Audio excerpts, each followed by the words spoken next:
The crisis for the Prime Minister gets worse as the day goes on. Johnny Mercer started off by... Johnny Mercer's the Veterans Minister, who for some unaccountable reason doesn't seem to have been in Normandy yesterday either.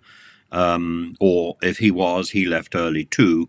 Maybe someone can tell me if he was actually there. It seems extraordinary in an event which was designed to celebrate veterans that the Veterans Minister doesn't seem to be present, and the Prime Minister left early. Johnny Mercer initially didn't believe that the Prime Minister left early and was very defensive, and then finally says, well, he was disappointed. And he's said that anyone who knows Rishi knows that this moment is not reflective on his views on veterans. He has done more to improve veterans' lives than anybody else. No one has done more to facilitate that work than this Prime Minister. While, yes, we have delivered this change, and it's been much more painful over the years than it needed to be, and I've expressed my frustrations repeatedly. Well, yes, absolutely. But the point is, who was looking prime ministerial yesterday? Was it Rishi Sunak scooting off back to do an ITV interview? ITN, it doesn't matter. And it doesn't matter who initiated that interview. It was inappropriate to be scheduled for yesterday. Whether that was scheduled by Number 10 or whether it was scheduled by ITV, it really doesn't matter. Both are at fault. There should be heads rolling. It's inappropriate. It's a lack of respect. Yesterday should have been solely about the veterans, not about cashing future interviews with the Prime Minister for his election. The Prime Minister already has a job. The issue about the election is about continuing the job that apparently he's doing so well. Clearly he's not.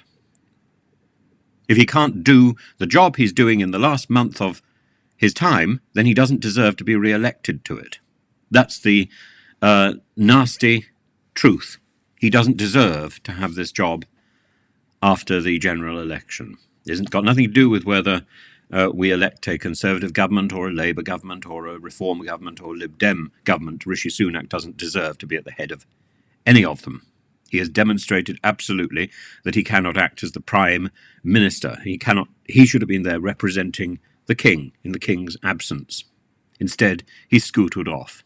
And this is the man who has put forward this national service rubbish and said that, oh yes, if he had his time, he doesn't. If he had his time, he would serve in the army.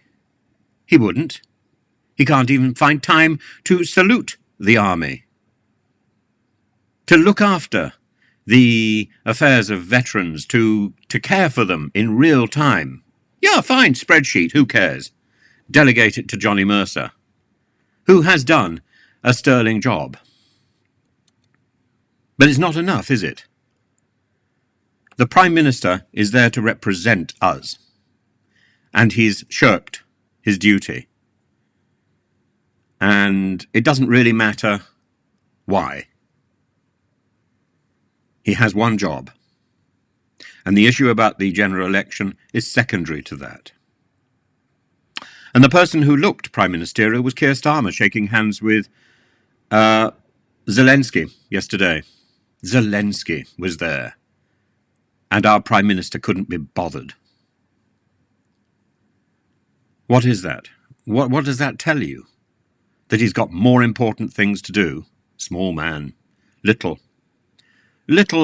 aims, little ambitions, little hope.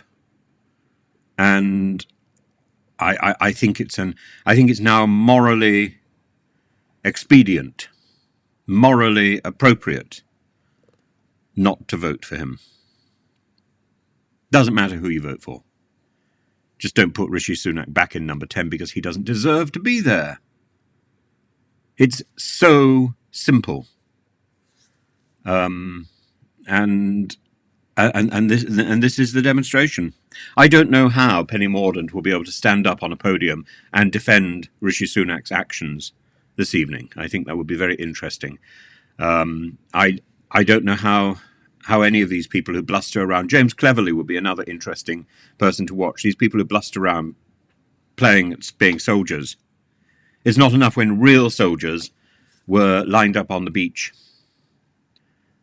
expecting to be hailed for their duty and for their sacrifice. But our Prime Minister couldn't be bothered because he was too concerned about his election.